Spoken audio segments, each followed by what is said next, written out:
नमस्कार दोस्तों, एजुकेशन के पिटारे में आपका स्वागत है। इससे पहले वाली वीडियो में मैंने आपको 2 पार्ट करवाए थे, उसमें 20 मार्क्स पूरे कंफर्म हो चुके थे। मैंने बताया था उसी के अंदर से आएगा जो भी आएगा। अभी जो वीडियो है इसके अंदर आपके 10 मार्क्स पूरे हैं। एक वीडियो को देखते ही 10 मार्क्स पूरे पूरे। 5 और 2 कितने होते हैं? 7 और 1 3 10, यानी टोटल मार्क्स जो 10 नंबर है। किस हिसाब से क्वेश्चन पूछा जाता है वो ध्यान से सुनना। आपकी जो फाइनल बुक है कैश फ्लो वाली, उसमें से बता रहा हूं कौन सा क्वेश्चन कितने मार्क्स का आता है। सबसे पहले मैं 3 नंबर वाली की बात करता हूँ। जो 3 नंबर का क्वेश्चन आता ही आता है, फिक्स है, 100% आएगा ही आएगा। बिना उस क्वेश्चन के पेपर ही नहीं बन सकता।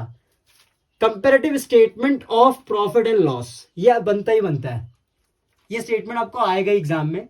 3 नंबर का आना है, छोटा सा आएगा, ज्यादा कुछ नहीं आएगा। लेकिन आपको अगर फॉर्मेट क्लियर नहीं है तब आप नहीं कर सकते इसको। कुछ नहीं करना, कंपेरेटिव स्टेटमेंट बनाना है। उसका एक फॉर्मेट होता है। सबसे पहले होता है पर्टिकुलर्स, फिर प्रीवियस ईयर, फिर करंट ईयर, फिर एब्सोल्यूट चेंज, यानी कि पहले कितना था अब कितना हो गया, बड़ा है या कम हुआ है, वो एब्सोल्यूट चेंज के अंदर आता है। और एक मेन चीज है परसेंटेज। अगर आपको परसेंटेज निकालनी आ गई, फिर पूरा क्वेश्चन 3 नंबर का पूरा कंफर्म हो चुका होगा आपका। क्यों? क्योंकि इस क्वेश्चन के अंदर सिर्फ परसेंटेज निकालना आना चाहिए बस। बाकी सब तो खुद क्वेश्चन में दिया हुआ होता है।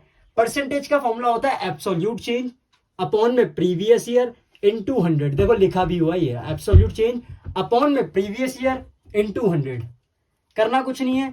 जो भी क्वेश्चन दिए होंगे, जो भी इसमें पॉइंट्स दिए हुए हैं, जैसे रेवेन्यू फ्रॉम ऑपरेशन दिया होगा इस तरफ लिखोगे, उन दोनों का amount previous year current year वहां लिखोगे।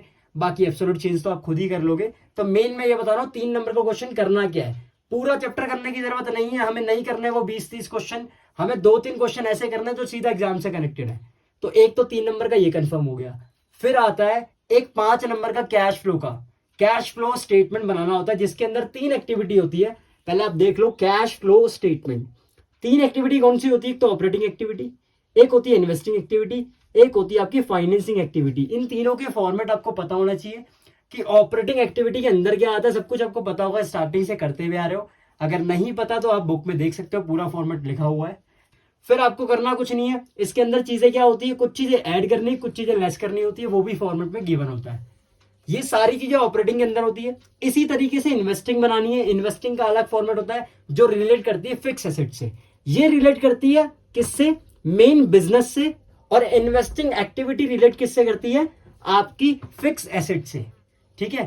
फिर फाइनल होती है फाइनेंसिंग एक्टिविटी, सी पॉइंट पे। तो फाइनेंसिंग एक्टिविटी किससे रिलेट करती है? शेयर से, डिबेंचर से, लोन से।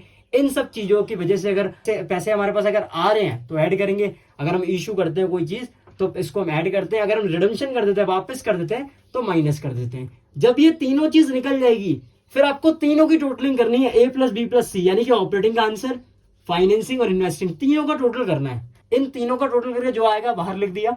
उसमें हम क्या ऐड करते हैं? कैश का ओपनिंग बैलेंस। क्या ऐड करते हैं? कैश का ओपनिंग बैलेंस। अब ये कैश भी आपको क्वेश्चन में दिया होता है। जरूरी नहीं कि कैश एंड कैश इक्विवेलेंट में सिर्फ कैश ही दे, कुछ और नाम भी होते हैं। मैंने स्टार बना के लिखे हुए, कभी कभी पेपर में ये नाम भी आ जाते हैं। तो इससे भी आप बैलेंस को चेक कर सकते हो, अपने क्वेश्चन को अपने आप ही चेक कर सकते हो कि क्वेश्चन सही है कि गलत है। या तो कैश के बदले क्या पता करंट इन्वेस्टमेंट दिया हो, तो उसका ओपनिंग बैलेंस ऐड करते हैं। ऐड करने के बाद जो निकल के आता है वो क्लोजिंग के बराबर आना चाहिए, तो आपका क्वेश्चन सही है, वरना क्वेश्चन आपका गलत हो चुका है। तो वो आप पहले से क्वेश्चन चेक भी कर सकते हो। एक ऐसा क्वेश्चन है जिसको खुद ही चेक कर सकते हो कि आपका क्वेश्चन सही है कि नहीं है। ठीक है। दूसरा, जरूरी नहीं करंट इन्वेस्टमेंट दिया हो उसमें। करंट इन्वेस्टमेंट के बदले कैश एट बैंक दे सकता है, मार्केटेबल सिक्योरिटी दे सकता है, शॉर्ट टर्म डिपॉजिट दे सकता है, कोई भी ऐसे नाम दे सकता है जिसका सारे एग्जांपल किसी के कैश एंड कैश इक्विवेलेंट के एग्जांपल हैं। सिर्फ कैश एंड कैश इक्विवेलेंट में कैश ही नहीं आता, ये चारों में से कोई भी नाम वो दे सकता है, पेपर को थोड़ा अलग लेवल पे बनाने के लिए उस क्वेश्चन को। तो 5 नंबर का ये कंप्लीट, 3 नंबर का ये क्वेश्चन कंप्लीट। ठीक है, 8 नंबर हो गए। अब बात आती है इस कैश फ्लो के एडजस्टमेंट में क्या देता है। सिर्फ 1 या 2 पॉइंट देगा जो बहुत बार चांस है आता ही आते हैं, वो मैंने अलग से लिखे हुए कि एडिशनल इंफॉर्मेशन में क्या दिया होता है। अब इस एडिशनल इंफॉर्मेशन में कैश फ्लो के लिए या तो वो डेप्रिसिएशन दे देगा, किसी भी फिक्स एसेट्स में डैप लग रहा है तो भैया एसेट्स का अकाउंट बनाना पड़ता है। जो भी फिक्स एसेट्स हो, या तो बिल्डिंग है या बिल्डिंग के अलावा कुछ लैंड दे रखा है, मशीन दे रखा है, तो उसका अकाउंट अलग से बनेगा। अगर डैप दिया हुआ दोनों जगह, बैलेंस शीट में भी, ऊपर जो बैलेंस शीट दी हुई और नीचे भी कुछ कह रहा है डैप के बारे में, तो डैप का भी अकाउंट अलग से बनेगा। ये सारे फॉर्मेट आपने पूरे क्लियर है, पूरे क्लियर है, आपके टॉपिक सारे क्लियर है। बस मैं समझा रहा हूं कि करने कौन से हैं। हमें वो 50 क्वेश्चन नहीं करने, कैश फ्लो में 50 या 60 क्वेश्चन टोटल है, हमें वो नहीं करने। हमें सिर्फ फुल फ्लैश के 3-4 क्वेश्चन भी अगर हम कर देंगे जो सीधा एग्जाम में आने वाले हैं, बता दिए मैंने कि वही पॉइंट्स करने, इसके अलावा कोई और पॉइंट्स करने नहीं है।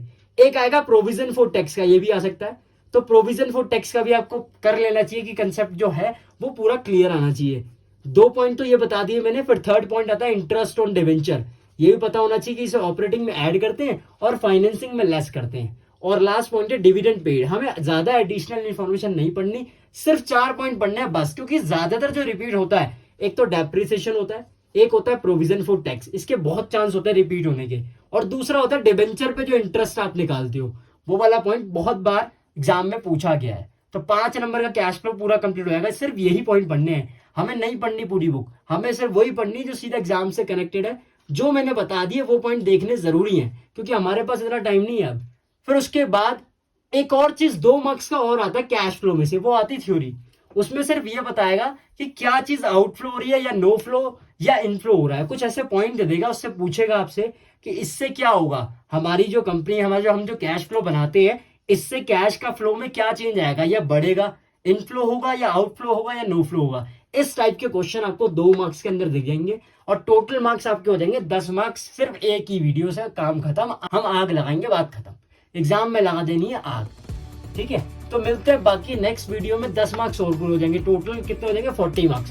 देखो 40 मार्क्स में से मैंने कितना करवा दिया, 30 मार्क्स का पूरा करवा दिया। 30 में से रह कितने गए, सिर्फ 10। एग्जाम में कहीं से भी क्वेश्चन आ जाए, क्या करेगा एग्जाम में, कोई सा भी क्वेश्चन निकाल दे भैया।